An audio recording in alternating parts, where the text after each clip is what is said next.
Hello बच्चों, क्या हाल चाल है। सब लोग बढ़िया बेहतरीन होंगे आप लोग। मेरी आवाज आपको सुनाई दे रही है कि नहीं सुनाई दे रही है? तो बेटा लोगों, 10वीं का पेपर खत्म, क्लास 10th खत्म। अब हम लोग के लिए बहुत ही इंपॉर्टेंट समय आ गया है, ट्रांजिशन का समय आ गया है। अब इस समय बच्चा दो स्टेट ऑफ माइंड में है। पहला स्टेट ऑफ माइंड क्या है कि यार रिजल्ट आ जाए फिर डिसाइड करेंगे कि हमें क्या करना है। और एक वो बच्चा जो डिसाइड कर चुका है कि उसे क्या करना है। जैसे कि जिस बच्चे ने डिसाइड कर लिया है कि भाई मुझे मैथ्स लेनी है, पीसीएम लेके मैं आगे चल के जेई मेंस और एडवांस की तैयारी करूंगा, तो उस बच्चे ने बहुत कुछ अपना रास्ता फाइनल आउट कर लिया है। कुछ बच्चों का ये है कि भाई डिसीजन आ जाए, डिसीजन मतलब रिजल्ट आ जाए और उसके बाद हम लोग मैथ्स लेंगे और फिर पढ़ाई चालू करेंगे। उन बच्चों को मैं खास तौर पे एड्रेस करना चाह रहा हूं जो लोग रिजल्ट का वेट कर रहे हैं और साथ ही साथ वो इस चीज का वेट कर रहे हैं कि फिर वो पीसीएम लेंगे। आई थिंक वो टाइम होता है जून का, जब तक बच्चा वो फाइनल करता है कि यार मैं अब एक काम है, रिजल्ट भी आ गया और बढ़िया से अब कोई कोचिंग देखता हूं और फिर मैं आके मैथ्स चालू करता हूं। बेटा इस बीच, जैसे कि आज अप्रैल चालू हो रही है, इस बीच आपके 2 महीने निकल जाएंगे और एक तरीके का बहुत बड़ा टाइम यानी 60 डेज चला जाएगा। जैसा कि आप सबको मालूम है कि सिलेबस रिड्यूस हुआ है क्लास 10th का, पहले की अपेक्षा बहुत कम हुआ है। और ऑब्वियस सी बात है, अब आप 11th में जा रहे हो तो आपको फिजिक्स और केमिस्ट्री बिल्कुल आसान तरीके से तो नहीं मिलने वाले हैं। ये अपने आप में बहुत ही बड़े रूप में आपको मिलेंगे। और अगर अभी आप नहीं जागे, अगर आप अभी सो रहे हैं कि यार चलो अभी गर्मी की छुट्टी मनाते हैं, कहीं घूमने जाते हैं, तो अलग बात है। अगर आपका प्लान है तो अलग बात है। पर अगर आप सिर्फ घर में बैठे हैं और कुछ नहीं कर रहे हैं तो यकीन मानिए इस समय को आप इस्तेमाल कर सकते हैं, सही जगह इसका उपयोग कर सकते हैं।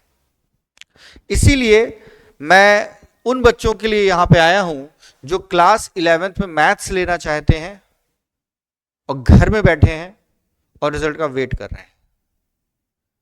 बच्चों, आप लोग सबसे पहले तो ये दिमाग में बैठाइए कि ये मैथ्स की जब मैं बात करूंगा तो आपको बेसिक मैथ्स का ज्ञान होना बहुत जरूरी है, जिससे आपकी क्लास 11th की मैथ्स चालू होती है।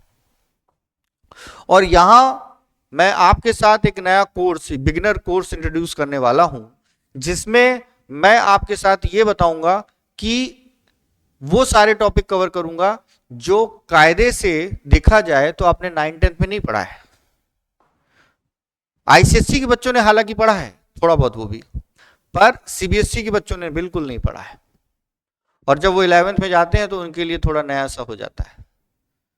तो बच्चों, इन्हीं बातों के साथ मैं आपके सामने एक बहुत बेसिक मैथमेटिक्स का कोर्स लेके आ रहा हूं। मैं चाहता हूं कि आप लोग आए, एक्सॉल्ट आए और इस क्लास को जरूर अटेंड करें। ठीक, तो सबसे पहले जैसा कि मैं बता चुका हूं ये कौन सा कोर्स है, बेसिक मैथमेटिक्स की क्लासेस है। ठीक है, इसमें कुल मिलाकर मैं 3 से 4 टॉपिक कवर करने वाला हूं। ठीक, तो सबसे पहला टॉपिक जो इसमें होने वाला है बच्चों, वो होने वाला है लॉगरिथमिक या लॉगरिथमिक फंक्शंस, या इसकी बात करेंगे, लॉग की बात करेंगे। बेसिकली लॉग पढ़ेंगे हम लोग। क्या पढ़ेंगे? लॉग। ठीक, दूसरा हम लोग क्या पढ़ेंगे बच्चों? Quadratic equation. अच्छा, जैसा कि मैं आपको बताऊं, लॉग क्लास 9th में आईसीएससी में था, सीबीएसई में कुछ भी नहीं दिया हुआ है। सीबीएसई में कुछ भी नहीं दिया हुआ है और यकीन मानिए 11वीं और 12वीं का बच्चा इस टॉपिक से ना खूब डरता है। लॉग देखा तो बोला यार टेंशन हो गई जीवन में, जैसे बचपन में स्क्वायर रूट को देख के हो जाती थी। यहां पे किसको देख के हो जाएगी? लॉग को देख के हो जाएगी। अब मैं इसी लॉग के साथ खेलना चाहता हूं, अब मैं आप लोगों को इसी लॉग के साथ खिलवाना चाहता हूं और इसी डर को, जो आपको आने वाले 2 साल में डर लगेगा, उस डर का खात्मा करना चाहता हूं। तो बच्चों आइए मेरे साथ और इस लॉग का एनकाउंटर करें हम लोग। बेटा फिर इसके बाद बोलोगे क्वाड्रेटिक इक्वेशन, तुम बोलोगे सर ये तो क्लास 10th में पढ़ी है, पर क्लास 10th और 11th के बीच में भी एक क्वाड्रेटिक इक्वेशन आती है, जिसमें जैसे कि क्लास 10th में आपने नेचर ऑफ रूट्स पढ़ा। क्या पढ़ा आपने? Nature of roots. तो ठीक है, कोई दिक्कत की बात नहीं है। पर यहां पे हम लोग एक नई चीज डिस्कस करेंगे, लोकेशन ऑफ रूट्स। तो ये भी बहुत इंपॉर्टेंट टॉपिक है। ये टॉपिक कई बार कंपटीशन में, खास तौर पे मेंस या कोई भी इंजीनियरिंग के एंट्रेंस एग्जाम में इससे प्रॉब्लम पूछी जाती है।